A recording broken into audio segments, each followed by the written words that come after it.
All right. It's been a minute since I made a video. I was out there traveling, enjoying my vacay time. Let me get a nice.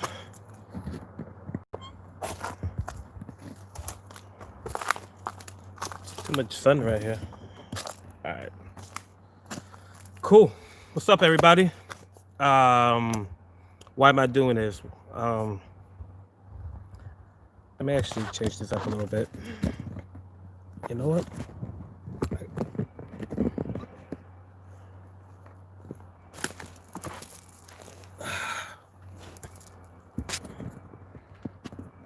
Perfect.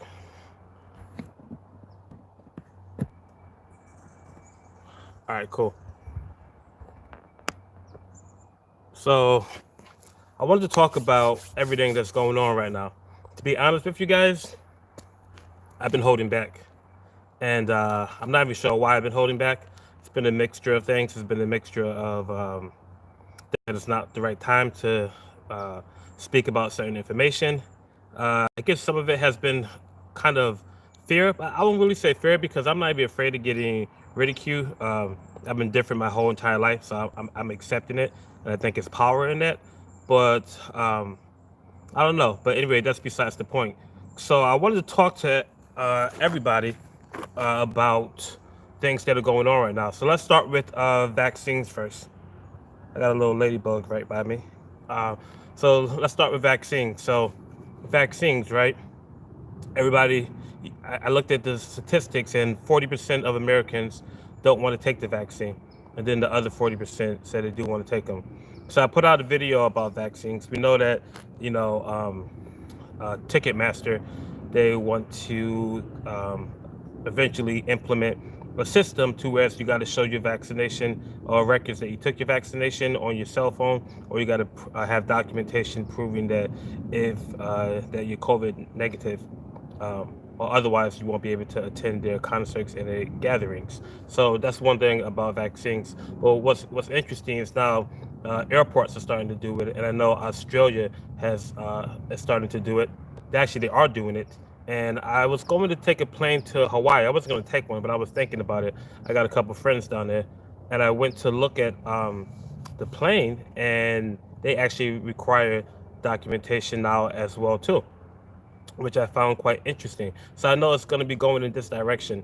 But let's just actually take a little bit, let's just take a look at vaccine. So it's interesting because I was reading one of my old yoga books that I bought today.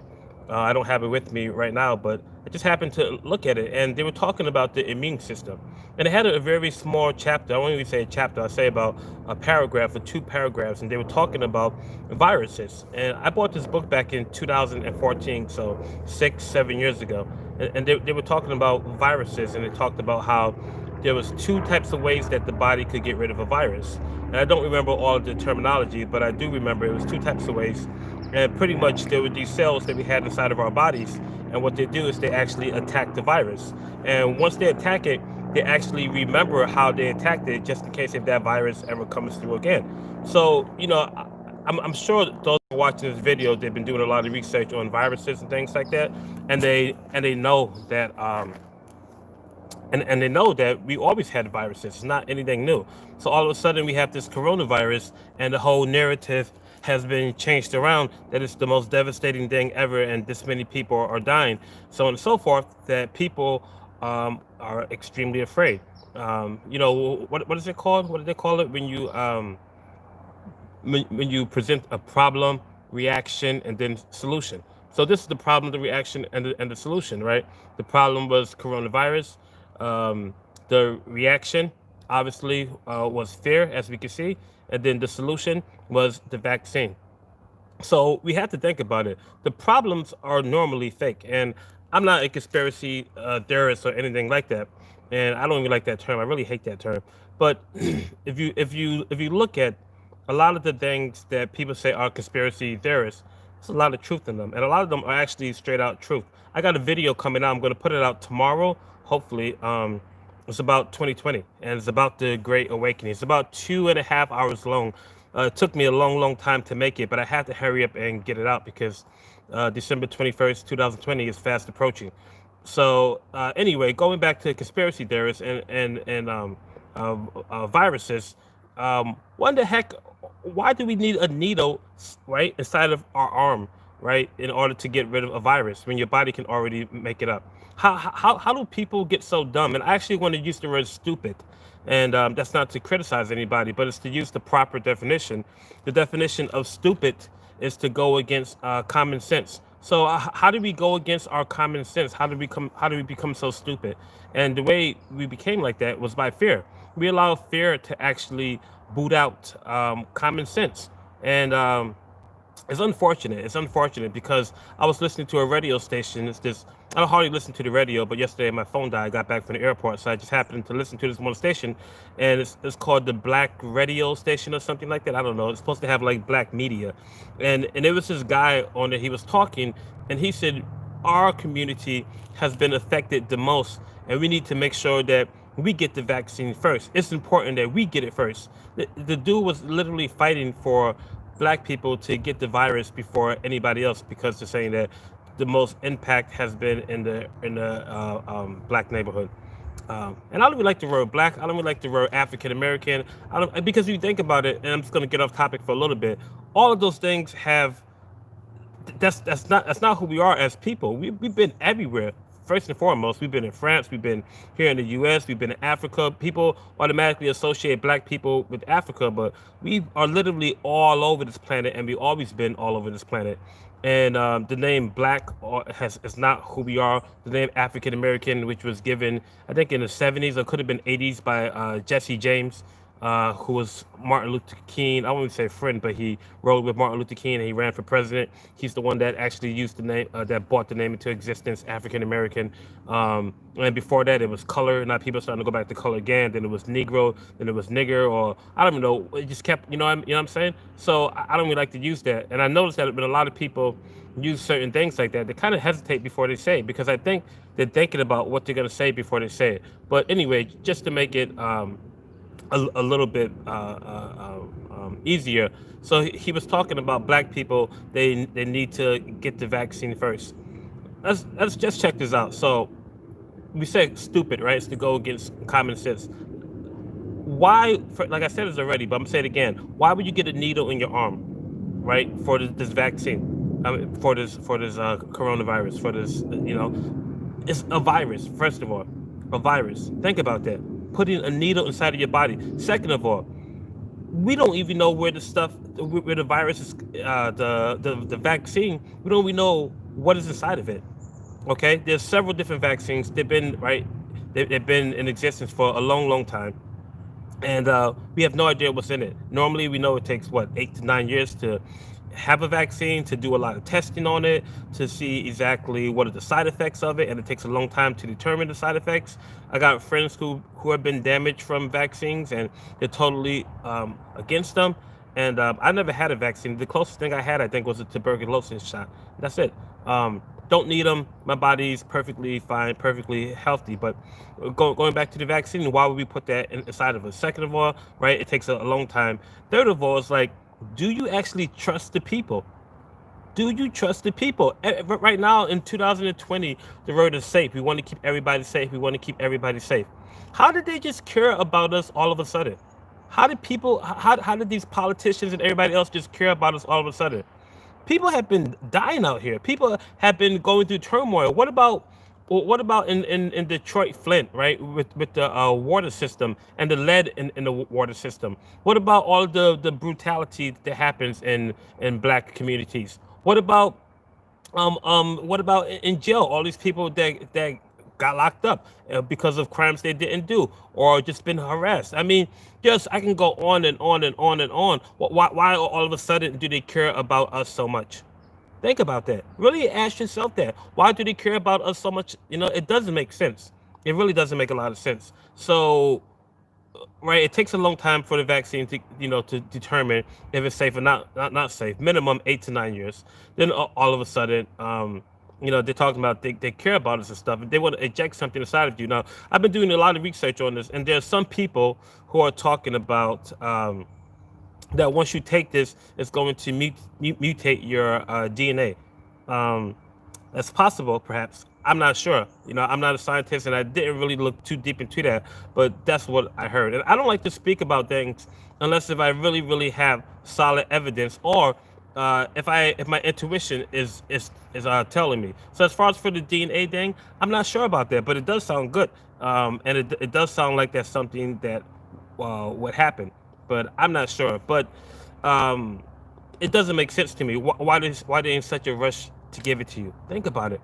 Why they in such a rush to help you out? And think about the people that really died. People associate the people who have been affected with coronavirus versus those who have died. You know, the numbers, they don't add up. Infected, died. And I have family members that passed away from this, and I have five different family members, and I get it. I definitely can get the trauma. And again, when I say they passed away, with all due respect, we really don't know the true causes of it. We really don't know.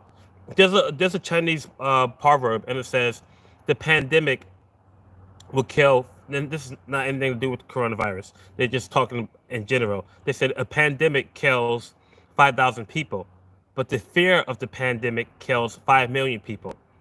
Meaning that more people die from the actual pandemic itself because of fear. Fear's a bitch, man. Fear really is, man. Fear will make people do things that they never thought they would do before in their entire life. And what do people call it? False evidence appearing real, or I call it forget everything and rise. Because when fear comes in, you gotta hop to the moment. You gotta make it happen. And hopefully, a lot of people, that's what they're doing right now. That they're hopping to the moment and they're making it happen. Um, so if I was you, I would be very, very careful, because it's kind of like edibles. And I don't do marijuana, or not anymore. But I remember there was this one edible marijuana, and they talked about you can always eat more, but you can't eat less. Meaning that be careful how much you eat, because once you have it, you're gonna be intoxicated for a long, long, long time. But you can always eat more if you think you need a little bit more. Well, let's apply that same thing to this vaccine thing. Once you get the vaccine, it's game over. That's it. It's no saying, "Oh, okay, wait a minute, I changed my mind. I want a refund. I want to change it around." Nope, nope, nope, nope. It's just gonna happen, and you're gonna have it inside of you. And I don't know what that stuff is. What they want to put inside you. They want to keep you safe. I have no idea what it is, but I know that I wouldn't take it. And I'm just speaking for myself. Again, everybody has their own journey. A wise man once told me, never compare yourself to anybody else, because they're on a completely different journey than you are. And I found that to always be true. Not everybody's here to ascend. Some people are here to descend. Not everybody's here. Not everybody has a good heart. Not everybody speaks from their heart. Not everybody wants to live a happy life. Some people, don't want to live a happy life. And by all means, that's fine. It's a free earth. You can do what you want to do. So it took me a while to understand that not everybody wants to rise. Not everybody wants to do good. Not everybody wants to see everybody do good. Some people, unfortunately, they have hate in their heart. Some people, unfortunately, they just don't care about life. They don't respect life. And it's obvious, because we can see the reflection of those actions in the world today, and we see what we have done to this planet. So yeah, that's very unfortunate. So I just want to say, hey, really, really think about this vaccine, because once you take it, it's no refund, no refund whatsoever. So we got December 21st coming around the corner. I'm not going to talk about that too much, because I got this video coming out. But it's important to note that this is a big date, a really, really big date. And it's a big date because we already seen what happened this year, and we know exactly what's going to be happening up there. If you don't know, it's the Grand Conjunction between, or they call it the Great Conjunction, or the Grand Conjunction. I think it's either or, but uh, Jupiter and Saturn. From what I heard, it's like they're going to be 0 degrees, like right by each other, and it's going to look like a big, big, big, big bright star in the sky. So that's going to be quite an event, and that's coming in 14 days or 7 days prior to that. Seven circles. 7 days prior to that, you're going to have an eclipse. And those who don't know, when an eclipse happens, the effects of an eclipse last for about 6 months. So meaning the eclipse happens, but then the energies, they affect the planet for 6 months after. and we can get into astrology a little bit later, or maybe on a different video. But I'm big into astrology. I like it a lot, and I know that I only know a little bit about a lot, but the little bit that I do know, I like it. It resonates with me. I find it extremely fascinating. Um, yeah. So December 21st. Well, before I say that, let me actually say this. So back in 2000, and I've never told nobody this story, but I'm just gonna let the whole world know right now because I don't really care. Back in, I told a couple people the story, but not online. So back in back in 2000 and 8, 2008, or it could have been 2009. I think the middle of 2008. Um, that was when the big crash happened, and I wasn't here in beautiful California. I was out in Georgia, and um, I remember that time. I ended up leaving my job. I ended up um, giving away all of my personal belongings. I'm talking about everything, books and um, my whole knife set because I was a chef at that time, and whatever belongings I had, I gave it all away to family and friends and whatever. And the reason why I gave it away, and this is the part that the people that even that I know that I didn't tell. I think I only maybe told one or two, but the reason why I went and I done this was because um, I was smoking a lot of weed, a lot, and I used to smoke like I used to smoke like a half an ounce every day. Maybe that's too much. I don't know, but it was a lot. And I would watch TV, and I was absorbed in watching videos.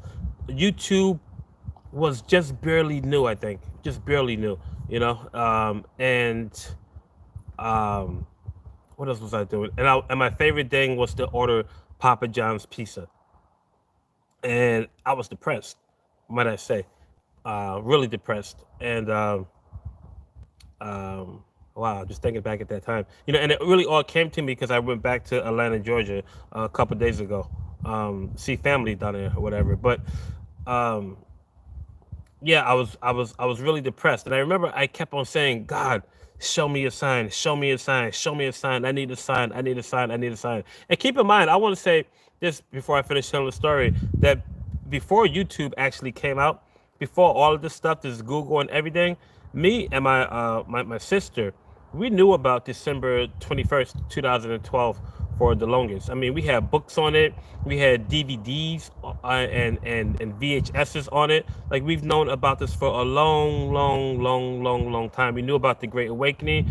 I've been, I say that I was on this journey since I was 17, but I knew about this stuff my whole entire life, basically. So this is nothing new to me right now. Yeah, I like to go online and watch videos and hear other people's perspectives and things like that.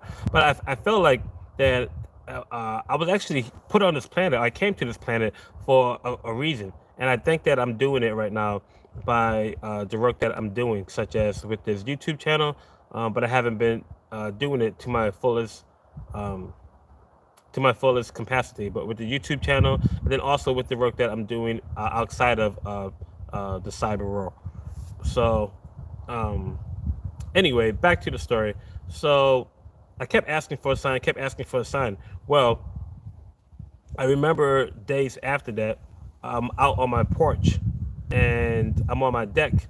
And all of a sudden, I look up in the sky and I see this image. And the image was clear down to the detail. And it was an image of a older man, curly beard, kind of like from the Renaissance time, kind of long, and then curly hair or whatever, long as well too. Um, and I looked and I was like wow, like what is that? And then I went and did all that, and I was like, this is crazy. Like I'm actually still seeing it, and I'm just looking in the sky, and I'm looking at it.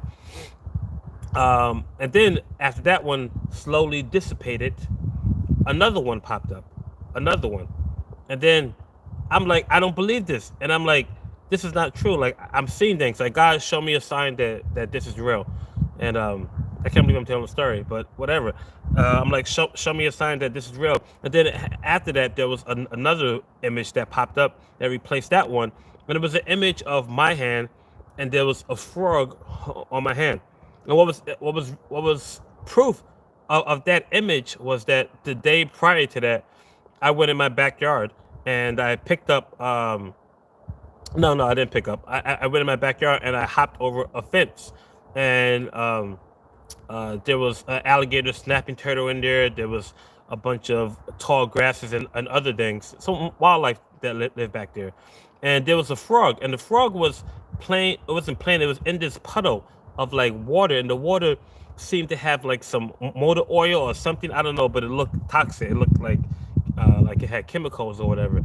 So I took the frog and I put it on my hand because on my deck I had a fish tank, like a big 30-gallon fish tank where I was growing vegetables because it was like a good greenhouse effect. The sun rays would get in and it would cause it to get nice and warm, and then the vegetables would grow. So I'm like, all right, cool. I'll put the frog in there. So I put the frog in my hand and I hopped back over the fence. And as I hopped over the fence, the frog didn't even hop on my hand. And I remember I looked at it like, oh, wow, like cool. It didn't even hop off. And I brought it upstairs. I put it in my garden, on my garden, and it hung out there. And ironically, it got healthier. It started to move and do its thing, or whatever. I kept it there for a little bit, then I put it back. But when the picture popped up, right, when it popped up and it had my hand with the frog on it, to me, that was confirmation that I wasn't hallucinating or anything like that.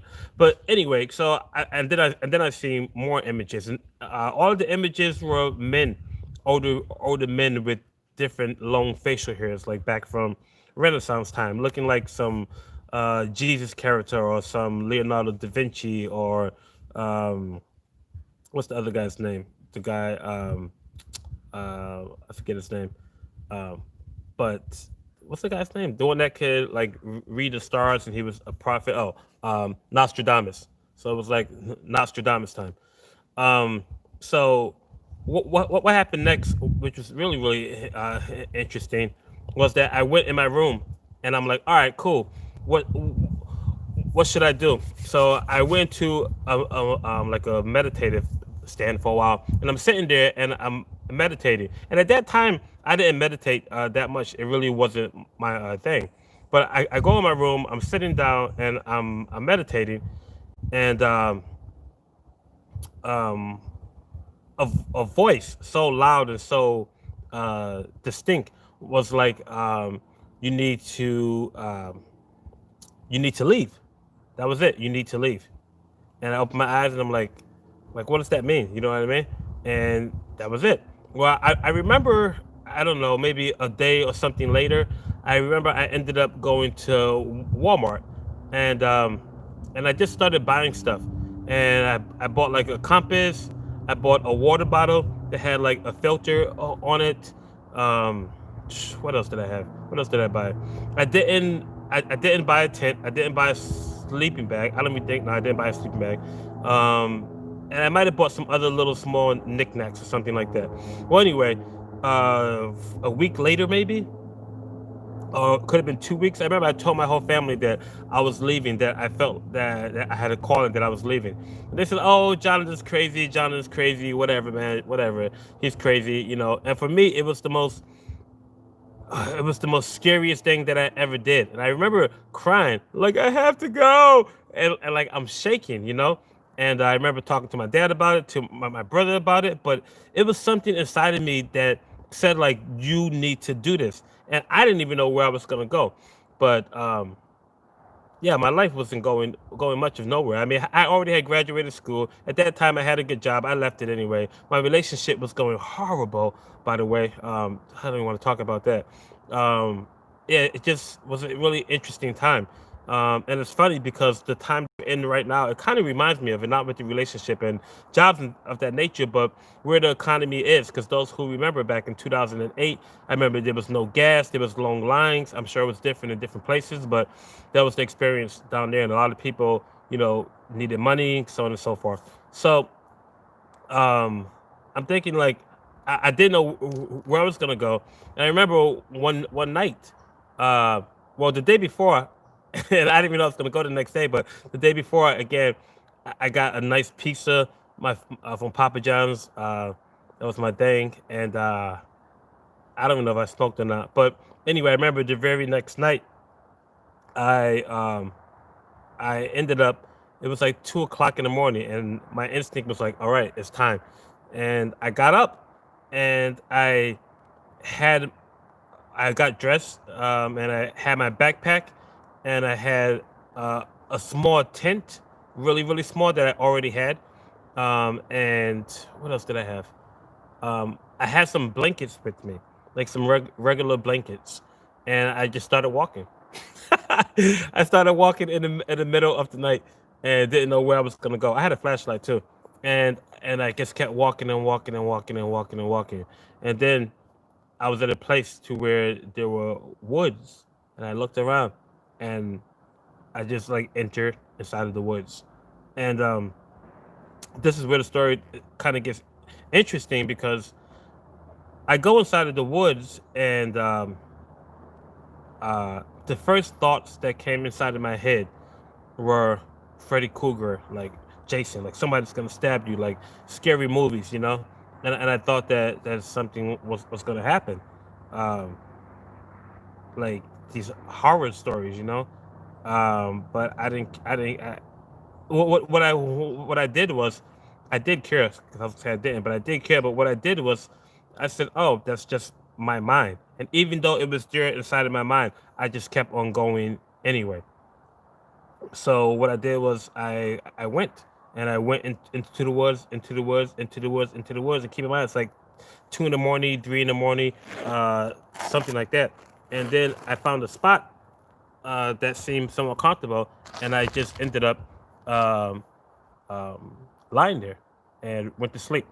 And I woke up the next morning, and when I woke up the next morning, it's just woods all around me, and that's when I thought, like, what have I done? Like, what have I done? And I knew that it was no turning back. It was no turning back for a couple reasons. It was no turning back because of embarrassment. Like, oh, I'm just playing, give me my stuff back or whatever. It was no turning back because that feeling that I had inside of me, and I knew that I had to keep on going. And I felt like there was something there for me. I really, really did. Um, and I'm gonna have to like kind of sum this up a little bit. But what was the interesting part was that a couple big experiences. One was that I remember being so deep in there, and I'm sitting down, kind of like the way I am right now, but it wasn't on a concrete thing; it was just on the ground. And I looked at my legs, and my legs were covered with mosquitoes. Literally, I had 20 mosquitoes on my leg, and I would go like this, and then there would be blood all down my leg. And I was uh, like I got to get out of here. And my instincts just took me to an area where there were a lot of dragonflies. And I didn't even know at that time that dragonflies eat mosquitoes. I found this out years later, but mosquitoes didn't bother me because that was the territory of the dragonflies. I remember another time decided to climb a tree to get away from them. And when I climbed the tree, I seemed like a primate or something because I was up there all day, and time didn't even seem to matter. The tree would just swing back and forth, back and forth, back and forth. Excuse me. And I remember that there were these ants, right? They were red, like little fiery ants, but they looked up and they looked at me. They really looked at me. I promise you. And they all interlocked their little finger things or whatever, and they made a bridge. They made a bridge, and I'm here just observing them, and they're over there just looking at me. We were just coexisting, fine. And there were no mosquitoes up there bothering me whatsoever. I remember when I first went, I was thinking like, oh, like I'm gonna get bit by a snake. There was water where I was at, which is why the mosquitoes. So I was thinking like I'm gonna get bit by a snake, and even though I was thinking, I'm like I'm still gonna walk deeper and deeper and deeper into the marshland. And as I did, a big long black snake comes right towards my way, and I just freeze up, and it just kind of goes right through my legs. And then after it was done, I ended up going back the opposite way.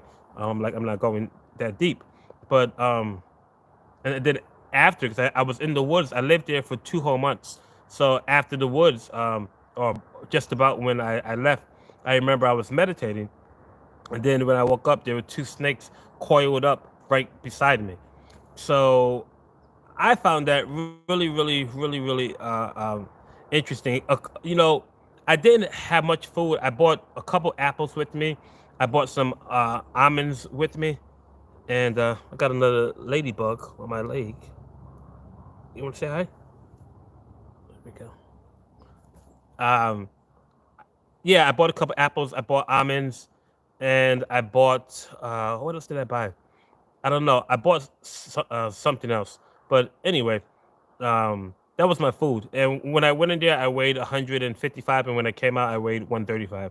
I lost so much weight, and it was just a really, really eye-opening experience. And I can get deeper and deeper into this. I actually always thought about saving the story in case if somebody wanted to interview me or something like that, and then I'll tell them the story. But the main reason why I wanted to talk about this is because I hear a lot of people talking right in the spiritual community, and I put it in quotes because believe it or not, everything is spiritual. Has spirit. We're all of the same thing, but um, I guess you could say the conscious community, those who are awakened or awakening. Um, what is this? Okay, maybe I'll show you guys. I hope they don't tell me to get down. Whatever. But anyway, so um, yep, I think they're gonna tell me to get down. Let me show you guys. Hi. How you doing? Are you filming something? Yeah. So you're not allowed to be up there, but just finish what you're doing. All right. Don't identify where you're at. I'm not. I mean, if you fell, we'd be in deep doo-doo. Yeah, I'll be all right. But just finish what you're doing and don't do it again, okay? Appreciate you. All right. Thank you. All right. So.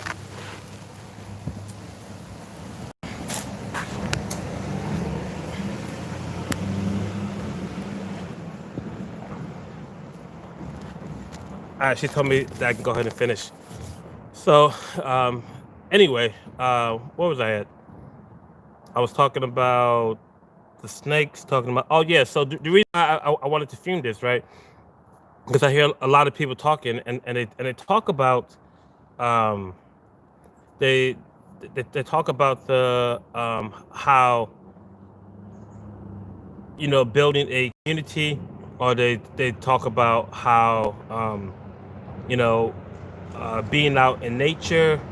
They talk about things of that nature, and I think it's really really important to point out that living in the woods, living in nature, it's not easy. It's not easy at all, man. It's not easy. It's not easy as far as for food. And I sun gazed a lot. I knew about sun gazing back then, and I was sun gazing a whole lot. Um, there were days when I couldn't even get out of my tent to go and get water. I was just so weak. It wasn't easy. It wasn't easy at all. And when people think that, oh, that they're just gonna go into the woods and everything's gonna be okay, it's not like that. And I want you to get a taste. Living in the woods for 2 months, 2 months, 2 months. It's not easy whatsoever. So one thing that I did realize, and this is why I always say, it's one of my favorite sayings is, "Tell me I remember, show me I forget." Is that how it goes? Yeah, tell me I remember, show me I forget, um, but involve me and I understand. And I think that's how it goes. But the most important part of that saying, anyway, is the involvement. A lot of people, I don't think they really, really get it until they get involved in it, which is why it's important that we experience. Because experience gives you the test first and the lesson later. The experience is a really, really big part of life. And for me to experience living in the woods firsthand for 3 months, I got a lot of experiences. I got a lot of tests, and I know exactly what it takes. I don't even think I could have made it or would have wanted to be there if I was there with somebody else, the whole entire time, because somebody would have been, bitching and moaning maybe, or maybe saying that they want to eat or whatever. And I was just fasting and doing my thing most of the time. A lot of that energy is draining. You know what I mean? Um, so to me, that was one of the biggest awakenings of my life. And there's several different awakenings that we have as people. It's like a snake. It's like you don't just shed your skin one time. We think about awakening as like a butterfly going in a cocoon, but we have many different cocoons that we go in. And instead of the metaphor like a butterfly, it's more like a snake. We're constantly shedding skin as we grow and learn more and become more and more conscious. The old gets pushed, behind, and a new form takes place, or new skin takes place. So yeah, I really really wanted to share that story, and it's interesting because after that, that's when I met up with the old friend. That's when I got introduced to ayahuasca and peyote and ceremonies, and that's when I got introduced to yoga. That's when I actually moved to California. Shortly after that, I want to say like a year after that, that's when my life took a turn. And the reason why I put courage on this title is because prior to going in the woods, I was afraid. As I stated, like crying and shivering, whatever. But to be scared is fine, but courage is to be scared and to do it anyway. To be scared and to do the thing that you know you have to do. And that's what I'm asking for those who are awake, those who are conscious that, you know, um I get it. You might be scared. I get it. But you're gonna have to have courage. You're gonna have to be courageous, and you're gonna have to follow your heart. You're gonna have to follow your intuition. You're gonna have to follow that gut feeling and go out there and do what you have to do, regardless of what you might think the outward experience is going to be. Because a lot of times we think about, oh, if I do that, then what about this? Look, back then I could have said, "Oh, if I do this, I'm gonna lose my apartment. I already gave up my car. I'm gonna lose my car. I'm gonna do whatever." There's so many things that we could possibly that I could have possibly lost. And again, the only material things. What was inside of my mind was, I said, "What's the worst that could happen?" And the worst to me that could happen was that I could die. And to me, that was like the worst thing that could happen. But I didn't care, and I did it anyway. And because of that, my whole entire life took a total different angle, a total different angle.